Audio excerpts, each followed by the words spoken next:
there are a lot of people who, frankly, look, they don't consume information like we do. They don't talk to folks. They're not following this stuff. It's a lot of people like that. It's a lot of people who were like that growing up in Clinton Park, in that community in Houston. Mm-hmm. It's a lot of those people. A lot of those people. And I say this all the time, okay? And this is the thing that because it goes to what Chris Toller was talking about. It goes to what Greg is talking about. What I need black folks watching to understand, and I need the black folks who are watching I need you to share this and spread this to folk who are from the age of 12 all the way up to the age of 40. I'm being specific for a reason. Let me say it again. I need everybody you got to spread this from 12 up to the age of 40. Here's why, Nola. And we don't want to think about this. This is February. My dad is 78 in April. My mom is 78 in November. Amen. My wife turns 60 today. Happy birthday. I'm 56. Happy birthday. So here's what I need people to understand. My parents' generation, they are tired. Mm-hmm. They are retiring. What a lot of us who are in our 50s and 40s and 30s and 20s don't understand is that generation put in the work. Mm-hmm. They were the poll watchers. They were the precinct judges. They were the NAACP chapter presidents.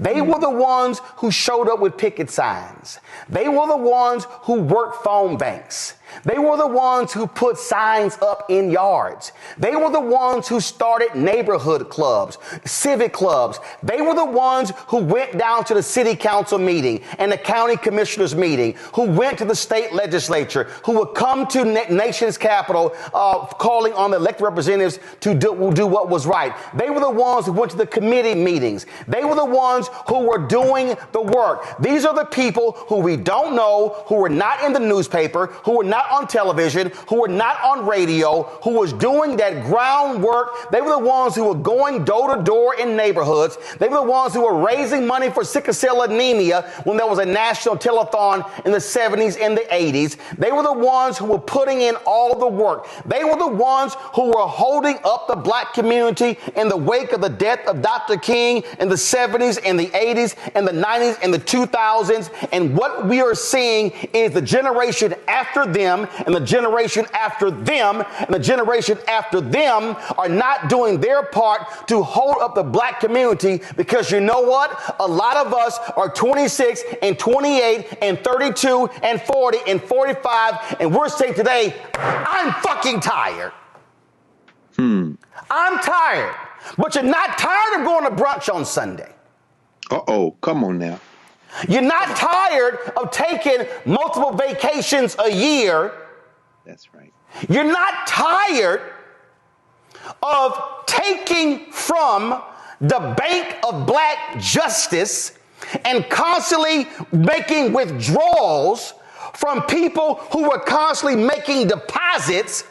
And now we sit in 2025 and you sit your simple Simon asses going, I don't know what's going on. I'm frustrated. I don't get it, because all you've done is take and take and take and take. You've made no deposits. You've made no investments. And now you are wondering why the bank account is so low of the Black Justice Fund, because your ass didn't make no deposits. And deposits are not made with your money. Deposits are made with your time and with your talent and with your presence, because it's real easy to be present, but you need to have some presence. Ooh, okay, I got to follow that. All right, so this, to my mind, is this is about values, right? You know, I was a guest speaker this week what's today? Is today Thursday? My goodness, this felt like a month. I was the guest speaker at AFGE's Civil Rights Luncheon the other day. And I told this story about how my mother and father met at LSU on the satellite campus in New Orleans. And one of the things that drew my mama to my daddy was the fact that he had this Black Panther mystique. Like, he would wear all black. You know, he had come back from Vietnam and he just had this swag, right? And so I grew up in a very civil rights, SNCC, student movement environment, right? I grew up in an all-black city. I went to private school, but it was a Black private school, and it was off the hook. You know, like our teachers were no joke. You know, Black history was all day, every day. So in terms of, you know, I agree with you about, I'm going to use the word apathy again, in terms of what we're seeing from generations that get younger and younger. But also, you got to wonder what was happening in the homes, too. It makes me remember this conversation with Obama about this post-racial America. And I remember being one of those people on the other side saying there is no such thing. And as I still sit here, still, you know, having the kind of prophetic eye to be able to see beyond the veneer, at that time, people didn't want to hear that. So we are having the people that, yes, all they want to think about is going to brunch with the grass on the walls. I wish we lived in a country where all we could think about is going to brunch with the grass on the walls. But that is not the reality of the country in which we live in.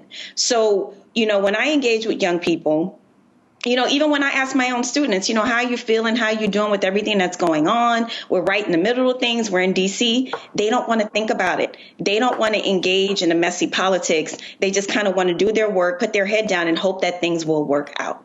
Right. And I think that's kind of like the overall feeling with a certain age group, is to put your head down and think and hope that things will work out. Because to your point, Roland, they have always worked out since they've been on the planet because of the people that came before them, the sweat equity that came before them, the people that were put in jail before them, the people like my father. You know, he had to fight for years to get an honorable discharge from the Air Force because he got into it with a very, very racist commanding officer in the Air Force.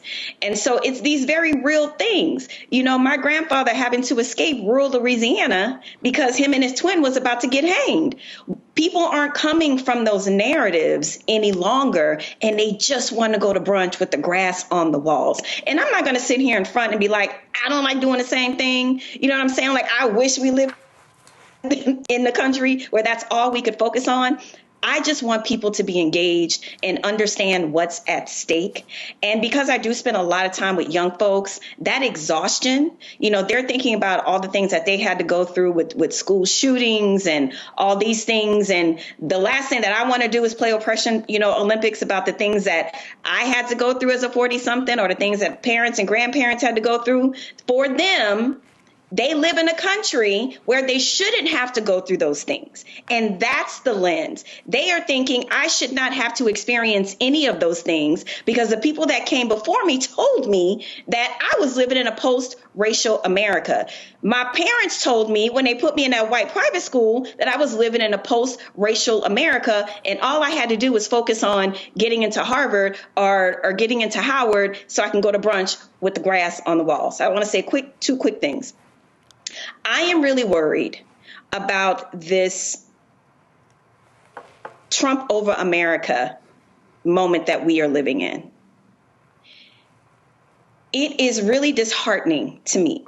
As, you know, someone, I'm not just a political scientist, you know, just because that's what my degree says. I really am a student of history and politics.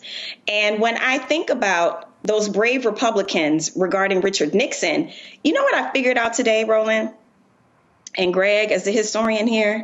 They weren't brave. You know what it was? The evidence was irrefutable. That has been the problem from day one with Trump. The things in which the multiple crimes that he's committed, it's been too challenging and too difficult to explain to the public. What Nixon did, that man was on tape. It's that. There has not been a situation yet where where the case has been brought to the American public that was irrefutable. That's one thing. And the last thing that I will say to Reese's point about misinformation and disinformation, I firmly believe that conspiracy theories is the philosophy for the lazy. It is so easy. It is so seductive to believe in conspiracy theories is true because it's too hard to know the truth. And that's all I have to say. Support the work that we do. Join our Bring the Funk fan club. You heard what we just talked about there. Folks, I can't reiterate this enough. Listen to me clearly. I cannot reiterate this enough. When you've got technology companies running scared, when you've got legacy media not doing their job, when you've got black-owned media that is disintegrated, now is more than ever for us to have independent media that cares about the truth, that is willing to say what needs to be said. So when you support Roland Martin Unfiltered, this show, when you support the Black Star Network, you're not just supporting me, you're supporting the other shows. Our goal is to add 2 more shows this year. We want additional shows. We want more weekly and daily shows because we want to be able to speak truth to power. We want to be able to say what is necessary where other people are scared. And when you are scared, when you're looking over your shoulder, oh my God, that advertising contract is not going to come in. Well, guess what? A lot of these major ad agencies, they're not even supporting us anyway. You know, in 6 years of doing this show, Group M hasn't done a damn thing with us. Publicis hasn't done anything with us. You've got Horizon, you've got all of these folks, they haven't done jack. And so we are calling it like we see it. And we're speaking truth. And unlike some of these other so-called progressives and people who believe in truth, I'm not running around trying to kiss MAGA ass and kiss Trump's ass. I won't be going to Mar-a-Lago, not for a damn thing. And so this is about us being able to speak truth. So when you support this show and this network with your resources, that is exactly what is happening because we are trying to build something that is bigger and broader, and actually it has the courage to say what needs to be said, even when it makes other folk uncomfortable. If you want to contribute giving Cash App, use the Stripe QR code. This is it right here. And if you are listening, simply go to blackstarnetwork.com to check it out. Also, if you want to see your check and money order, some of y'all old school, we understand that. See your check and money order to P.O. Box 57196, Washington, D.C., 2003 7-0196. PayPal, R. Martin Unfiltered. Venmo is RM Unfiltered. Zelle, Roland at RolandSMartin.com, Roland at RolandMartinUnfiltered.com. And again, folks, we've got some 4 million social media followers. If only 20,000 of our fans contribute at least $50 each, which comes out to $4.19 a month, 13 cents a day, that's $1 million. It allows us to be able to continue to build, to add these shows and do the work that's required. So your support is needed. So please join our Bring the Funk fan club today. If you've not already joined, if you have given to us in the past, please renew your commitment because it's important that we support Black-owned media because Black-owned media matters.